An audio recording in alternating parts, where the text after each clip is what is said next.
Hi Sagittarius, kumusta po kayong lahat? Okay, so yan Sag, maraming salamat po sa walang sawang pagsubaybay sa ating pong mga reading. And kung ikaw ay bago pa lang sa ating channel, mag-subscribe na po kayo. Then, i-click mo na rin yung ating notification bell para lagi kang updated sa ating mga bagong upload, okay? So guys, sa mga interested naman sa ating private reading, nasa description box below lang po yung link ng aking Facebook. Message nyo lang po ako. Then guys, sa mga interested naman sa short love reading, ina-upload ko yan sa page ko.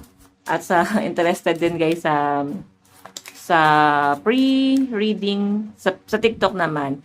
So, yun lang yung mga pangalan guys ng aking TikTok at saka Facebook page. Ito lang. At saka ito rin yung profile picture. Okay, so tignan natin Sagittarius. Ano ba yung mga possible na ganap kay Sag ngayong week na to? Sagittarius, Sun, Moon, Rising, and Venus sign. Sagittarius, Sun, Moon, Rising, and Venus sign. Meron tayong ayan. Small step in the right direction can turn out to be the biggest step of your life. Step the right direction. Tama yun guys, no? Ibig sabihin, pag alam mo talaga yung gusto mong gawin or kung talagang ikaw ay nasa right path, mapapansin mo ang bilis lang ng ano. Ang bilis lang yan. Then, pag naaral mo na yung buhay guys at nahanap mo yung para sa'yo, mapapansin mo parang ang bilis mo nakukuha or ang bilis ng progress. Pag hindi para sa inyo guys, parang ang bagal, parang ang hirap para makuha yung bagay na yon. Kasi hindi talaga siya guys binibigay. So, minsan may mga rejection kasi hindi ka para doon. Iba yung calling para sa inyo and kailangan mong mahanap yung calling mo. Kaya nga sabi rito guys, pag nahanap mo na yung tamang direksyon, parang ang bilis lang, di ba? Ganon yon. Kasi kung para sa inyo guys, para sa inyo. Hindi na yan ibibigay pa yan sa iba. Kasi nakalaan na yan para sa inyo. Okay, tignan pa natin. Sagittarius, Sun, Moon, Rising, and Venus sign.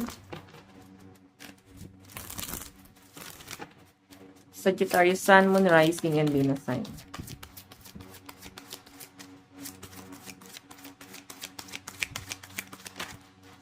Meron tayong raindrops, 9 of raindrops. Emotional stability. So guys, yung sinasabi naman dito, medyo nahihirapan ka sa buhay mo ngayon. Sinusubo ka talaga ng tadhana, lalo na yung binabayaran mo monthly dues, yung mga responsibilidad mo. Nakikita ko na parang nahihirapan na yung mga Sagittarius sa mga responsibilidad nila. And nahihirapan ka rin na makuha mo yung stability kasi parang habang nagkakaedad, nakikita ko sa mga Sagittarius na mas nagiging emotional ka kasi mas nadadagdagan yung mga responsibility. Totoo yan guys, no? Habang nagkakaedad, mas bumibigat yung mga responsibilidad, mas nararamdaman nyo yung pressure, mas nape-pressure kayo na, ay, hindi na pala talaga ako pabata. Parang ganon. Marirealize nyo na hindi na pala masyadong laro ang buhay. Okay? Kagaya ng inaakala nyo. Okay? So, tignan pa natin. Additional message. Sagittarius, Sun, Moon, Rising, and Venus sign. Meron tayong take up space, the Emperor. So, ito naman guys, take up space. Emperor energy, nagiging emotional ka pagdating sa mga, yung Emperor kasi guys is yung pagiging leader type. Okay, nape-pressure ka na patunayan yung sarili mo na mali sila at tama ka. Nape-pressure ka na manindigan o ipakita sa lahat na matapang ka pero hindi talaga. Okay, hindi na nila guys or hindi mo na kayang pagtakpan na talagang ikaw ay nagiging mahina sa kabilang banda at ikaw ay may kahinaan talaga. So normal yun guys, hindi naman talaga sa lahat ng pagkakataon matapang tayo. Pero kailangan nyo lang ipakitang malakas kayo at matatag kayo kasi kailangan para hindi panghinaan yung ibang tao. So, yun nga lang guys. Ito kasi guys, ay parang nagiging trying hard yung mga Sag na magiging, ano ba, parang masyadong trying hard na nagiging matured kayo, pero hindi talaga kayo totally pa matured. Okay, pressure din pagdating sa mga kaibigan, sa mga kakilala, kasi Emperor guys, friendly to eh. Maraming taong nakakakilala. So, nape-pressure ka na patunayan yung sarili mo sa mga tao. Nape-pressure ka ngayon. Ang daming struggle na nangyayari. Tignan pa natin. Additional message.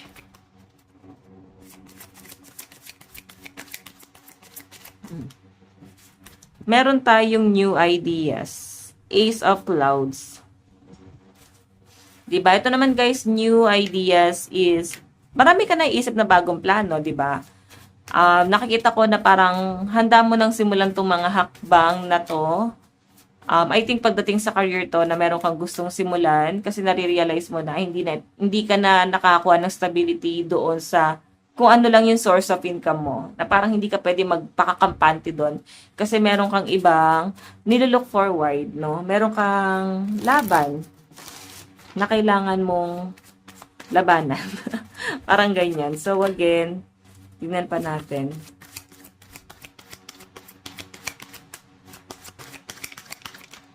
Meron tayong planning. Two of Lightning. Planning. So, ito naman guys, ano to eh. Totoo to, kailangan magkaroon ka ng mga bagong plano. Kumbaga, sarili mo lang to. Walang ibang tao. Kundi, kailangan ikaw ay magplano para sa future mo nang ikaw lang. Okay, nakikita ko yung iba sa inyo guys, medyo naninibago ka sa galaw mo kasi parang, ano siya, Sag, no? Hindi siya katulad ng nakasanayan mo before, nahihirapan kang i-overcome kung ano yung lifestyle na nakasanayan mo dati. Tapos, ang laki ng pinagbago ngayon. So, nakikita ko yung iba sa inyo, Sag.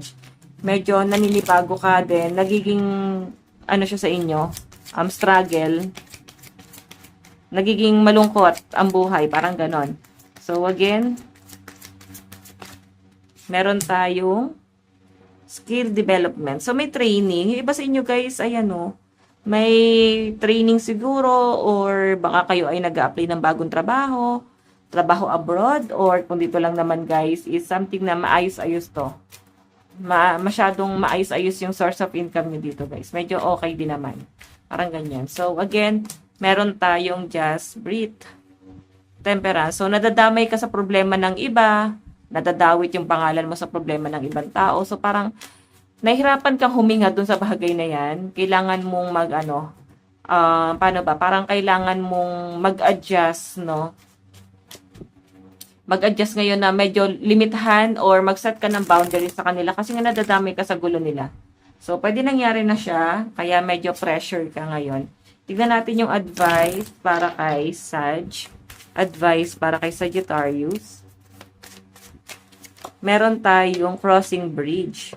It's time for healing, connecting, mending, and releasing. So, ayan guys, ito na yung time para ikaw ay mag-heal.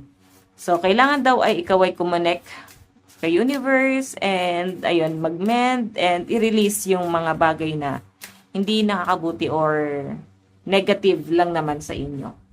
So, Sag, ito na po ang inyong reading. Maraming salamat po. God bless and love you all. Bye-bye!